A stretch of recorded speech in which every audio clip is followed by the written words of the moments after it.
see everybody in the crowd. Good evening, and thank you for listening to my introductory speech here for Fundamentals of Oral Communication. This is my introduction to my life as described through a helmet. And I've already shown my teacher the helmet up close and a little more personal on the screen so she can actually see what it looks like. But as most people start life, I think they're probably big enough to fit inside of a helmet.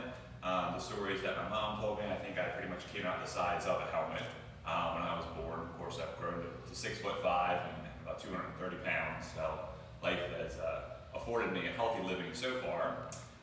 When I was growing up, I spent many years in a helmet playing baseball and through other sports. Of course, played soccer and eventually golf in high school, which really didn't require a helmet. But of course, if you ever saw some of my teammates play golf, you'd probably agree that they probably should be wearing helmets at some point in time. During my freshman year of high school, we had moved into a more rural area, more rural farming area, where there really wasn't a whole lot to do. So it was either wear a helmet at the firehouse or put on a hat and go out and work in the farm fields.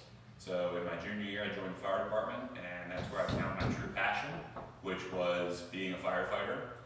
In the volunteer service, a fire department firefighter normally is a shiny yellow helmet at first, and then throughout your service and time, you promote into a blue helmet for lieutenant or a red helmet for captain. When I was a volunteer, I was lucky enough to go through the ranks of lieutenant as well as EMS captain, which was a green helmet. I then became a career firefighter, in which I worked for the past 12 years, and at that point in time also I started out with a yellow helmet, and have since graduated to a more tarnished, a little darker black helmet, as you see here, as an instructor. And I think that, like the rings on a tree, this helmet really does show my knowledge, my years, my experience. You'll see, of course, it is dark in color with some chips missing all throughout here. The shield itself is melted and warped and probably shows a little more age than it should. The ear flaps underneath here show the rings of fires that we've been in, show almost a burn mark across the chin strap here. I've used this helmet to teach countless other people how to become firefighters, how to save lives, and how to help people in their time of need.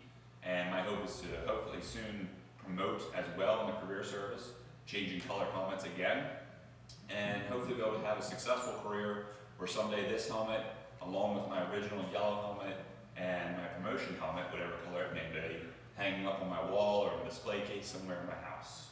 And that's my life as a helmet. There we go. Well, thank you very much. I'll say hi. Punching you in the face. Camera. I'm like, oh my God. Uh-oh. Did it Oh no, I think it still is recording.